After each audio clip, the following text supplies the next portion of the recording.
17 de agosto de 1850 recién acabamos nosotros de poner una ofrenda floral sobre el busto que está aquí en el hall de la legislatura. Es interesante pensar que cuando le ponemos a la ofrenda floral, como estaba recién, Padre de la Patria, es uno de los hechos más mentirosos de la historia argentina. San Martín estuvo lejos de ser considerado el padre de la patria.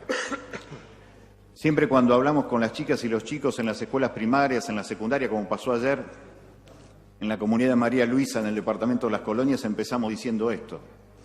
Cuando se muere San Martín, ese 17 de agosto de 1850, se muere en soledad y recién traen el cadáver del que nombran como papá de todos nosotros el 12 de octubre de 1880. 30 años demoró el pueblo argentino para darle la idea del descanso en paz al papá de todos nosotros. Si 30 años demoramos para enterrar a nuestro padre, da la sensación que no lo queríamos mucho. Y ahí empieza el primer misterio. ¿Por qué se demoró tanto en traer al cuerpo del papá de todos nosotros? Y la cuestión es que San Martín termina siendo un famoso desconocido. Miles de estatuas, miles de avenidas, miles de pueblos, decenas de equipos de fútbol llevan el nombre de San Martín, lo que lo hace famoso, pero es profundamente desconocido como líder político, económico y social. San Martín gobernó 3 veces. Gobernó Cuyo, fue capitán general en Chile y protector general del Perú. E instaló 3 definiciones políticas siempre que tenían como artículo segundo no emitir metálico para pagar una sola deuda con el extranjero mientras existieran necesidades internas insatisfechas.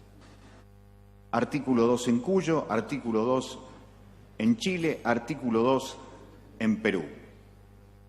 Qué bueno es intentar saber esta cuestión. No priorizar nunca el interés extranjero sobre lo nacional mientras existieran necesidades. Por eso es tan interesante cada 17 de agosto cuando dicen hay que seguir el ejemplo del padre de la patria, sería interesante empezar haciendo lo que hacía el padre de la patria, que era no pagar compromiso con el extranjero mientras existieran necesidades internas. Cuando fue gobernador en Cuyo, confiscó las tierras de las grandes estancias y las repartió entre indios huarpes, entre gauchos, y los declaró ciudadanos, cuando en ese entonces solamente ciudadanos eran aquellos que tenían propiedad. San Martín hizo al revés, declaró ciudadano a cualquier habitante de Cuyo. Fue el primero que además alentó la primera campaña de vacunación en la Argentina. Fue el hombre que le confiscó el diezmo a la Iglesia, justamente estando en Cuyo para ejercer el primer ejército popular latinoamericano en armas, que fue el Ejército de los Andes. San Martín decía en aquella consigna de julio de 1819, seamos libres, lo demás no importa nada. Y me parece que era una cuestión de líder político la que además lo convirtió en lo que terminó siendo. El hombre que lideró el cruce de las montañas más altas del mundo, seguido por 5.000 muchachos de edad promedia, 20 años, sin pagarle un solo peso. No era solamente un genial estratega, como dijo Mitre, era un fenomenal líder político. Y esas cosas, esas decisiones políticas y económicas hicieron que terminara exiliado en 1828 y cuando murió nadie de los que habían usurpado el mandato de la revolución lo quiso traer a San Martín y por eso demoraron 30 años en traerlo. La primera dictadura, en 1930, sacó un decreto en 1934 diciendo prohibido discutir sobre San Martín, porque en realidad no tenía que conocerse esto, que está en el principal libro, que fue el que parió la historia oficial argentina, que fue el libro de Bartolomé Mitre. Mitre dice allí que cuando San Martín tomó estas decisiones de confiscar las tierras, de confiscar a la Iglesia, de repartir los derechos sociales, decía Mitre, evidentemente el general estaba cansado preparando al ejército de los Andes y por eso tenía problemas psicológicos. Le atribuía problemas psicológicos a su decisión política económica de distribuir, de generar igualdad y de desarrollar un pensamiento político nacional en contra de los intereses extranjeros.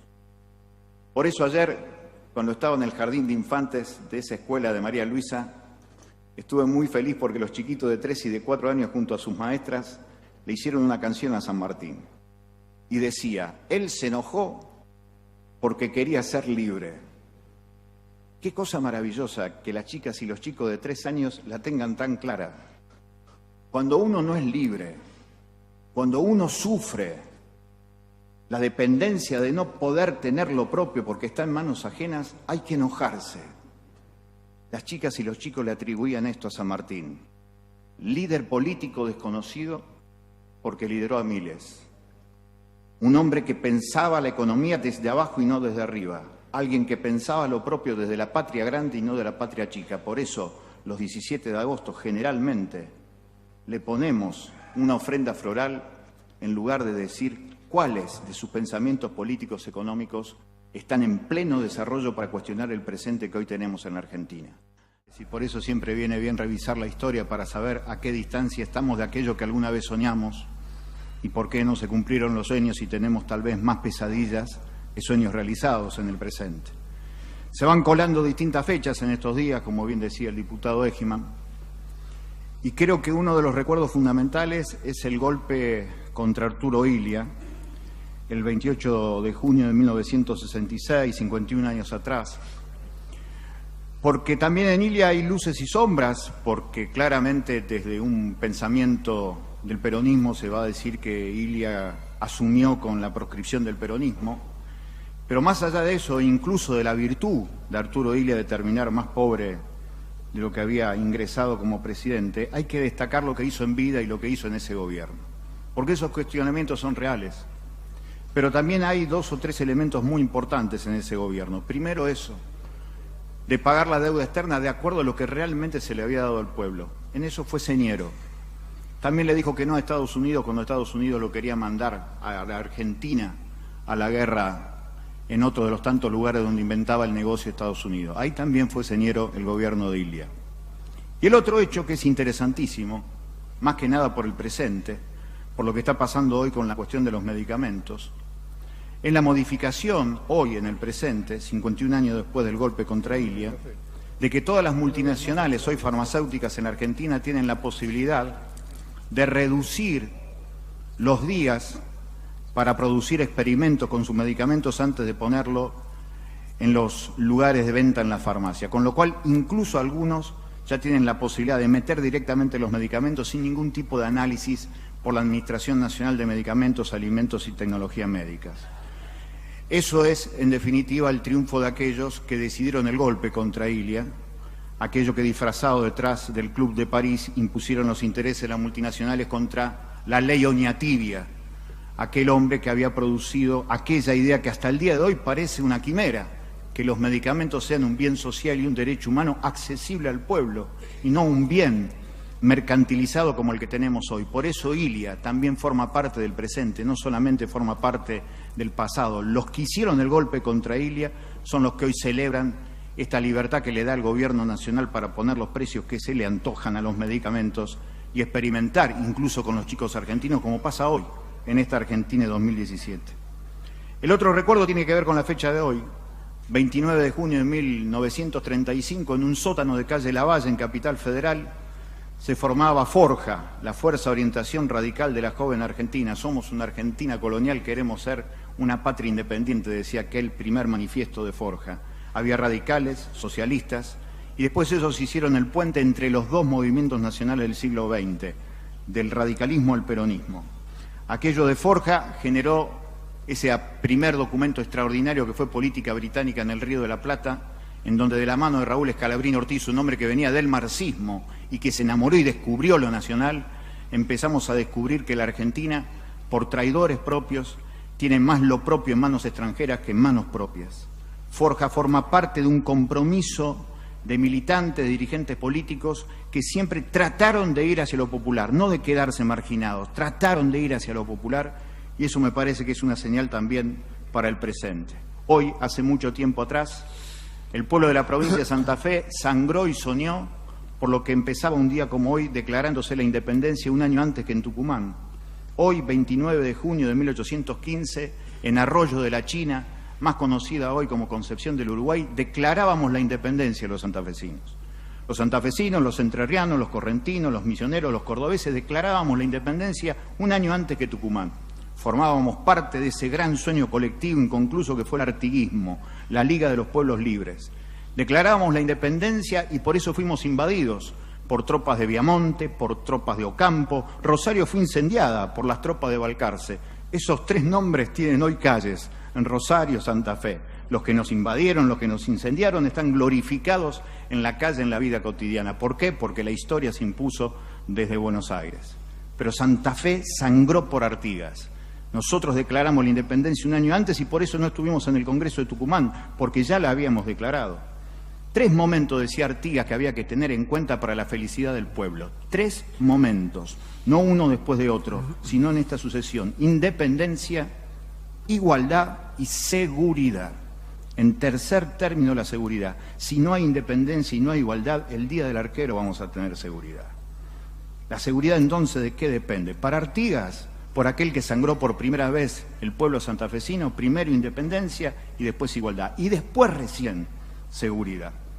Y por último, como decía Julio, el recuerdo de Perón, que en su múltiple dimensión hay muchísimos elementos para compartir, para disentir, para polemizar. Y en ese 1 de julio también hay que sumar la voz de Leandro Alem, aquel que claramente fundó el primer movimiento de masas que fue el radicalismo, y el 1 de julio de 1896 también plantó para la Pampa de Arriba. ¿Qué queda de estas fechas? ¿Qué queda de estos fantasmas en el presente? Es la gran pregunta. ¿Qué queda de Ilia y su batalla contra las multinacionales de farmacéuticos hoy en los que se dicen radicales? ¿Qué queda hoy del fantasma del Perón, de las 3 banderas, de la independencia económica, la justicia social, la soberanía política? ¿Qué queda hoy en los que hoy se dicen peronistas? Esas son preguntas que necesariamente hay que hacer en el presente, en medio de una campaña en donde todo se diluye simplemente a saber si uno está invitado o no está invitado al casamiento de Messi. Triste metáfora de una realidad en donde parece ser que los ideales, los principios y la larga lucha de nuestro pueblo parece perder por goleada. Apoyamos y adherimos a este proyecto de declaración, pero queremos marcar algunas diferencias sobre cómo se discute hoy el federalismo en la Argentina.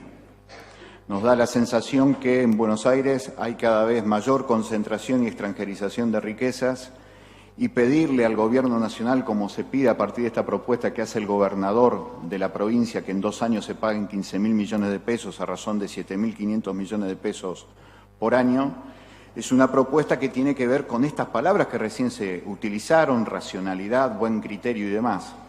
Pero lo que hay que decir que hay 2 hechos impositivos que tienen que ver con la historia política argentina que nos robaron a la provincia, a las provincias en plural, que vienen desde el año 1866 en adelante y que también ocurrió en 1931 en el inicio de la década infame. 2 impuestos que a partir de aquel momento, por cuestión política, no legal, política, se convirtieron en impuestos nacionales. Ingresos brutos a las exportaciones y fundamentalmente, mejor dicho, el derecho de cobrar a las exportaciones.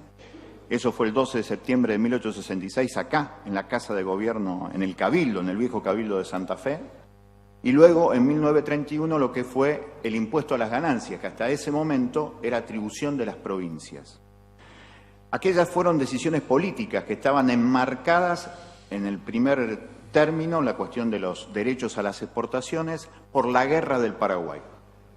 Aquello de la Guerra del Paraguay terminó en el año 1870 y se reactualizó con el pacto fiscal que hizo Menem en el año 1991.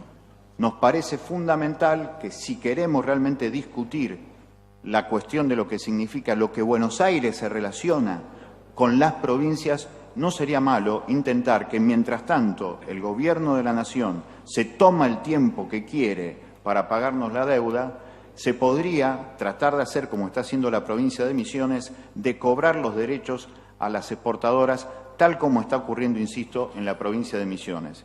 Fíjese el ejemplo, nada más. 13 empresas exportadoras en la provincia de Santa Fe facturaron el año pasado 371.000 millones de pesos. 371.000 millones de pesos, más de 2 veces el presupuesto de la provincia. Si se aplicara solamente el 5% de ingresos brutos a ellos que exportan desde Santa Fe, porque le damos todos los santafesinos para que ellos exporten, tendríamos por lo menos 18.000 millones de pesos por año que nos corresponde a los santafesinos. La discusión, insisto, es más política que legal y tiene que ver con la voluntad de discutir en serio la cuestión del federalismo. Nada más, señor presidente. A toda esta serie de reflexiones y manifestaciones sobre la historia, otra fecha más que para mí tiene directa relación con el presente. Se ha hablado muy bien de la noche de los lápices, se ha hablado muy bien de lo que significa el golpe contra el peronismo, el ingreso al Fondo Monetario Internacional, como decía muy bien Busato recién. Se ha hablado de la necesidad de recordar que hace 5 años desapareció Paula Perazzi y todavía su papá Alberto Perazzi está pidiendo un huesito de ella para encontrar. Pero también quiero hacer mención a algo que está directamente relacionado con nuestra provincia de Santa Fe, con 2 fechas de esta semana. El 12 de septiembre se cumplieron 150 años de la reforma constituyente que se hizo aquí, en lo que hoy es el edificio de la Casa de Gobierno, en donde, por estar en medio de la guerra del Paraguay, se decidió sacarle a las provincias el porcentaje por las exportaciones que surgen de su propia tierra. Esto es muy interesante porque 150 años después generalmente nos falta dinero cuando el dinero lo tenemos en la provincia y sería interesante rediscutir porque las cuestiones históricas evidentemente nos marcan que las condiciones sociales y políticas han cambiado. Ese mismo día, hoy de 2016, se firmó el convenio entre el Gobierno Nacional y el Gobierno de la provincia de Santa Fe para el envío de las fuerzas federales. Y eso nos lleva a la otra fecha que quería traer, la fecha de mañana, del sábado, mejor dicho, 17 de septiembre de 1861. El primer partido de mayorías en la Argentina, el Partido Federal, traicionado en la batalla de Pavón por Urquiza, que se convierte en el hombre más rico de la Argentina. Mitre gana la batalla que nunca terminó de combatir, la única batalla que ganó en su vida. Y a partir de ese momento vienen las invasiones, 6 invasiones a 6 provincias argentinas. Una de esas provincias invadidas fue la provincia de Santa Fe. 22 de noviembre de 1861, a meses nada más de la batalla de Pavón, llega lo que se conocía como la Gendarmería. Llega la Gendarmería y en Cañada de Gómez mutila a 200 integrantes militantes del Partido Federal, del Partido de las Mayorías, y los termina poniendo a todos en fosas clandestinas. El entonces gobernador nuestro, Nicasio Oroño, que generalmente los rosarinos más que nada recuerdan por el nombre del bulevar y nada más que por eso, denunció a Mitre por haber provocado las invasiones al interior de la Argentina con la idea de restablecer el orden y la seguridad, y al mismo tiempo lo denunció por haber hecho aparecer la figura del desaparecido. El primero que habla de desaparecidos en una carta pública es el gobernador Nicasio Oroño al propio Bartolomé Mitre, presidente de la Nación. Las invasiones en pos de traer la seguridad interior, de gendarmería y hacer una guerra de policía en el interior, trajo costos sociales que en aquel momento fue denunciado por Nicasio Oroño. Consecuencia de la batalla de Pavón, 17 de septiembre de 1861, que ahora se van a cumplir 155 años. 155 años después, aquí estamos.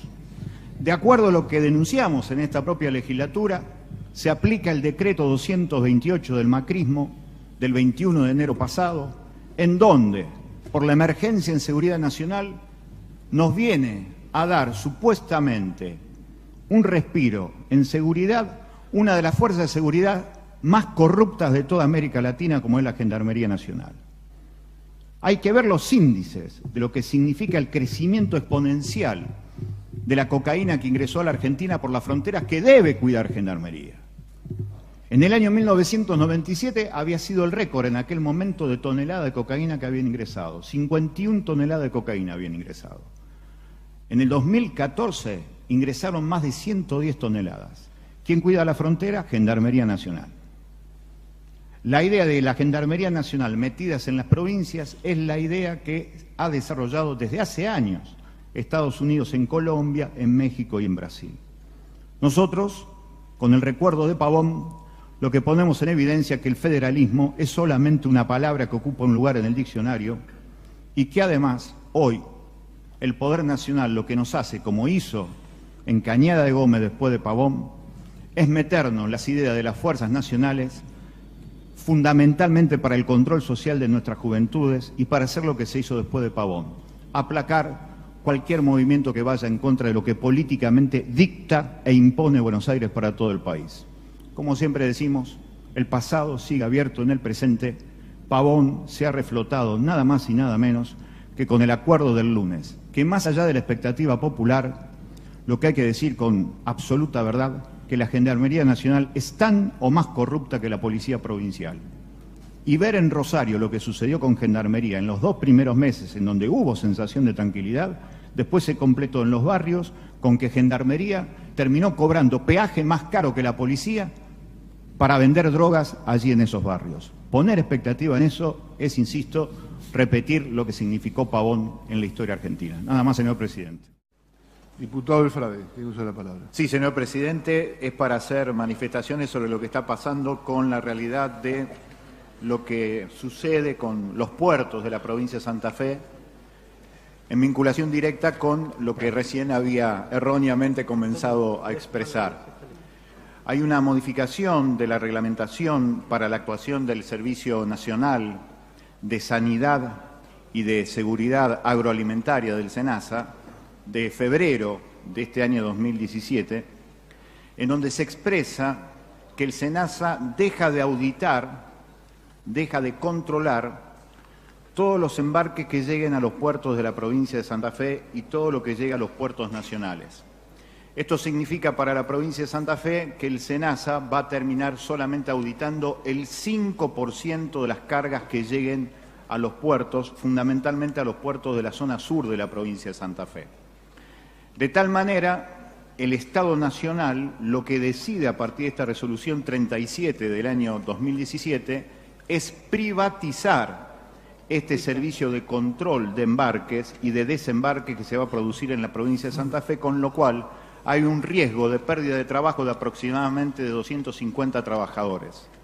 Y en segundo lugar, se afecta por esta resolución el patrimonio zoofitosanitario, como ya se afectó en la provincia de Santa Fe con la introducción de lo que se llama el mejillón dorado, que vino a partir de lo que significan las bodegas de los barcos que entran en los puertos tanto de la provincia de Santa Fe como en distintos lugares. Y en relación a esto, el SENASA, hoy mismo, en la Bolsa de Comercio de la ciudad de Rosario, acaba de determinar una modificación más sobre esta cuestión, que es sacarle al Estado la posibilidad de ver qué hay en la bodega de los barcos. Con lo cual, la decisión política del Gobierno Nacional de retirar el control del Estado Nacional habilita lo que se llama la privatización de este control. Algo muy parecido a lo que había ocurrido en 1979, cuando José Alfredo Martínez de Hoz retiró a la Junta Nacional de Granos del control de las importaciones y las exportaciones, lo que generó el desarrollo de los puertos privados. Este es un riesgo muy grande porque se afecta, insisto, el patrimonio zoofitosanitario de la provincia de Santa Fe. Por eso digo que muchas decisiones nacionales se deben discutir en la provincia porque afectan a la vida comunitaria de la provincia de Santa Fe.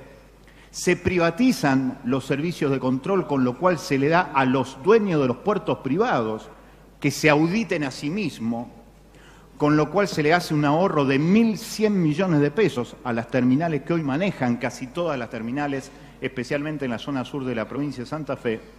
Y además hay un dato más que tiene que ver con quién coordina todo esto. Hay un funcionario que es el coordinador de aeropuertos, puertos, aduanas secas y lugares de frontera, que así se llama, de aquí de Santa Fe, que es el contador Cunha, que está firmando auditorías, documentos de parte del Estado Nacional sin estar nombrado. Con lo cual, todo lo que se está haciendo, de acuerdo al SENASA y a favor de las empresas privadas, las terminales privadas, las multinacionales, se está haciendo de forma ilegal. Y esto va a traer consecuencias no solamente para el gobierno nacional, sino también para el gobierno provincial. Estas irregularidades tienen que ver, insisto, con la decisión política del Gobierno Nacional de retirar cualquier tipo de control estatal, y esto afecta no solamente las finanzas provinciales y nacionales, sino también todo lo que tiene que ver con el principio de sanidad y soberanía alimentaria de cada una de las provincias, en este caso de la provincia de Santa Fe. este es un tema fundamental para tratar de involucrarnos sobre lo que está pasando con estas resoluciones que no tienen un impacto mediático masivo, pero que sí tiene que ver con lo que entra y lo que sale en los puertos. De acá se lo ve con cierta distancia, obviamente que acá pasan cosas tremendas, atroces también, pero ¿es tanto como lo vemos nosotros lo que está pasando en Rosario?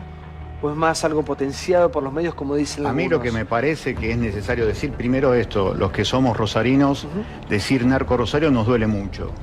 Evidentemente la violencia ha generado una geografía distinta. Nosotros éramos una ciudad obrera, industrial, portuaria y ferroviaria. Cuando eso desapareció, quedó un agujero negro en los barrios. Y ahí apareció el narcotráfico para robarse a los pibes. Pero el narcotráfico es un negocio paraestatal. De arriba hacia abajo, necesita de la complicidad del gobierno nacional, de gobiernos provinciales y de gobiernos municipales. Nadie se puede hacer el distraído y claramente lo que nos pasa en Rosario es no saber bien cómo es la cuestión, pero la vida de las mayorías rosarinas tiene que ver con pelear para que haya un futuro y un presente mejor. Eso necesariamente hay que marcarlo. Lo que se planteaba recién... No se soluciona el problema del narcotráfico y nuestros hijos no se recuperan por culpa de los políticos. Sí, por favor, Carlos. Sí, en relación a esto lo que hay que decir es que tenemos que hacer una memoria. El primer caso de lavado de dinero y que se metió la guita en la campaña fue a principios de la década del 90, cuando la doctora Laura Inés Cosidoy demuestra que la guita de un grupo narco en Rosario, un tal Hartford, terminaban los cheques en la campaña de Menem presidente. En 1991. En 1998, un jefe de la Policía Federal de Rosario, Oscar Álvarez, hoy forma parte de la Policía Metropolitana, denuncia que por el puerto privatizado, recién privatizado de Rosario, de San Lorenzo y de Puerto San Martín, entra y salen los cargamentos de cocaína más grandes en la Argentina. 1998. Dormimos. La clase política miró para otro lado, no escuchó, mal, y el costo de la vida de los pibes, amigo, claramente. Se vota mal. Yo quiero marcar esto porque es muy gráfico. El narcotráfico funciona como una copa, pero al revés. Cuando vos pones la copa al revés, claramente es descubre hacia abajo, porque quedan atrapados siempre los perejiles, y tapa hacia arriba, encubre a los delincuentes de guante blanco, los verdaderos titiriteros de todo esto. ¿Quiénes son? Los que lavan dinero. Y ahí sí aparece el rol del municipio y de la provincia cuando habilita comercios y empresas a tipos que de la mañana a la noche sacan plata de forma muy grande. Recién Claudio te decía, Luis Medina, narco de Rosario, pone 4 empresas en Rosario, del 2010 al 2012. Nadie preguntó por el origen del dinero de Luis Medina. En Estados Unidos así los agarran. Pero es así la cuestión. Con el origen de los fondos, de esa manera encuentran las rutas y no así María en Julia, Argentina. es la famosa ruta del dinero, Claro. esto es algo canónico del periodismo. Luis Medina, cuando pone Esperanto, los vecinos fueron los que lo hicieron cerrar. Y el tema más grave aquí es la violencia. En el año 1992, el entonces presidente de la Nación, Carlos Menem, le puso los dibujitos a las monedas y a los billetes que todavía transitan en el interior de nuestras ropas. Cuando vamos a una escuela primaria para hablar de historia política argentina, siempre le contamos a nuestros chicos que los fantasmas del siglo XIX tienen valor en el siglo XXI. Por aquellos valores de los fantasmas nos encontramos que la figura de Manuel José Joaquín del Corazón de Jesús Belgrano vale 10 mangos. A veces ni un paquete de chicles te compras con el billete de 10 pesos. En esa enumeración arbitraria que había hecho Menem, le había puesto como mayor valor económico que entraba en la vida cotidiana del siglo XXI a Julio Argentino Roca, 100 pesos. 10 veces más que el valor de Belgrano. 10 veces más que Belgrano para aquel que, entre otras cosas, hizo lo que dice el anverso del billete, la conquista del desierto. En realidad no fue la conquista del desierto, sino que fue la construcción del desierto, porque hubo 12.270 personas que terminaron desaparecidas, como bien dice el autor Carlos Martínez Sarasola en su imprescindible libro Nuestros paisanos los indios. Fue la construcción del desierto porque había que matar a todos aquellos que poblaban tierras que se ofrecían después como garantía de la nueva deuda externa que se hacía con la Baring Brothers, como bien señaló hoy el diputado Caballero. Lo cierto es que Menem elegía a Roca porque Menem se referenciaba en Roca, elegía a Roca como el mayor valor en el presente porque él decía también, ahora la Argentina se agrega a la División Internacional del Trabajo, que es lo que nos enseñaron con Roca, y que con Menem era la adhesión incondicional al primer mundo, de acuerdo a los listados de imposiciones del primer mundo. El último 20 de junio, en la ciudad de Rosario, recordamos la muerte en soledad, en la miseria de Belgrano, no por la creación de la bandera, sino por las banderas en plural que él defendió toda su vida. Belgrano fue un defensor de algunas cuestiones sociales y políticas que vienen bien recordar en este momento del presente, en donde la historia también parece ser falsificada y parece ser falseada. Belgrano, el 28 de diciembre de 1810, nos regaló el primer estatuto, la primera gran constitución de la Argentina, que no es estudiada en ninguna escuela, ni en ninguna facultad, ni de historia ni de economía, que fue el Estatuto de los 30 pueblos misioneros. Allí en el primer artículo decía que el Estado tenía que garantizar el trabajo para los que tienen mayores de 18 años. El Estado tenía que garantizarlo. Lo tenía que garantizar con la distribución de tierras y con la distribución de las herramientas para quien trabajara la tierra. Y tenía que garantizar el cuidado para los menores de 18 años. Eso era el artículo 1 del Estatuto de los 30 pueblos misioneros. Ese eco que trae el pasado cruje en el presente. Hoy, los trabajadores de la empresa Rioro, allí en los talleres ferroviarios de Pérez, se encontraron con la fábrica cerrada. La cuestión de la desocupación se multiplica y entonces por eso cuando se habla en nombre de Belgrano es interesante pensar lo que pensaba Belgrano. 3 banderas hicieron que Belgrano se muriera en la miseria: revolución, igualdad e independencia. Cuando inventó la bandera el 27 de febrero de 1812, esa mala palabra de la historia argentina que fue Bernardino Rivadavia le mandó una carta y le dijo: deshágase de esa bandera porque si no le vamos a hacer juicio, cosa que realmente le hicieron.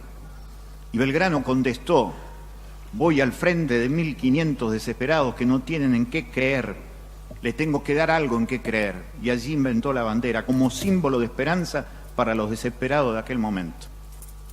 Y le contesta Rivadavia: quédese tranquilo, que la bandera fue pensada para el momento de una gran victoria y como esa gran victoria todavía está lejano, la desharé y seguramente no quedará memoria de ella. Hay que contemplar el desgarro que expresan esas palabras de Belgrano. Belgrano decía: la felicidad de los pueblos es el objetivo de la revolución y es el objetivo de la política, y la felicidad está basada en la repartición de la riqueza. Y la repartición de la riqueza tiene que estar en manos de los pobladores de la tierra, no en manos de los extranjeros. Por eso a su amigo Mariano Moreno le dijo cómo tenía que hacer el plan de operaciones.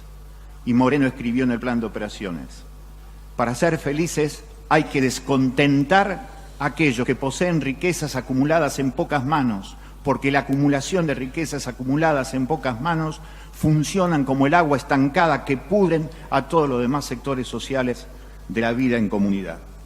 Ese Belgrano que combatió por la igualdad, en contra del dominio extranjero de estas tierras, en contra de los señores feudales que los condenaron, una postal más, y permítanme extenderme un poquito más de lo habitual. Cuando en 1812 Belgrano gana la batalla de Tucumán, los señores feudales de Tucumán le dicen: usted es el padre de la patria. Y Belgrano le contesta: yo que más padre de la patria me gustaría sentirme alguna vez un buen hijo de la patria. Los verdaderos padres de la patria son los que me siguen a mí. Los soldados que no tienen ropa para vestirse, los que no tienen para comer y sin embargo nos siguen a veces sin entendernos por la idea de la revolución, de la libertad, de la independencia. Esos son los verdaderos padres de la patria. Eso pasó en Tucumán en 1812. 5 años después, cuando vuelve a Tucumán y las clases dominantes tucumanas se habían usurpado de la revolución, lo ponen preso y le ponen grilletes en los pies a Belgrano. El tipo que a los 20 años había sido presidente del Colegio de Ciencias Económicas de Salamanca, que había sido presidente del Colegio de Abogados de Salamanca a los 20 años, que a los 24 años era secretario del consulado, que le pagaba a él con su salario, con la plata que había ahorrado a esos soldados desesperados que lo seguían. El 20 de junio de 1820, por insistir tanto por la idea de la igualdad, tanto por el dominio de lo propio, desde lo propio, porque si no tenemos lo propio nos manejan desde afuera, Belgrano se murió en la miseria y a su médico de cabecera lo único que le pudo pagar es una incrustación de oro que tenía en la dentadura. Por eso, frente al 20 de junio que acaba de pasar, necesariamente la recomendación es como le decimos a los pibes en la escuela primaria, Belgrano vale más que los 10 mangos que figuran en el billete. Y la recomendación para el próximo 20 de junio, ojalá que no lo vuelvan a matar a Belgrano. Nada más, señor presidente. Gracias, diputado. Esta gran bandera que hoy nos acompaña de alta en el cielo, que hoy llevamos entre todos, sintetiza parte de ese espíritu.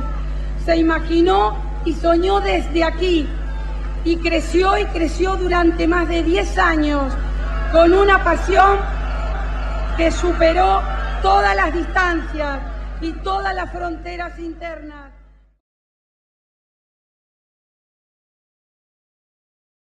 Ojalá que no lo vuelvan a matar a Belgrano. Nada más, señor presidente. Gracias, diputado.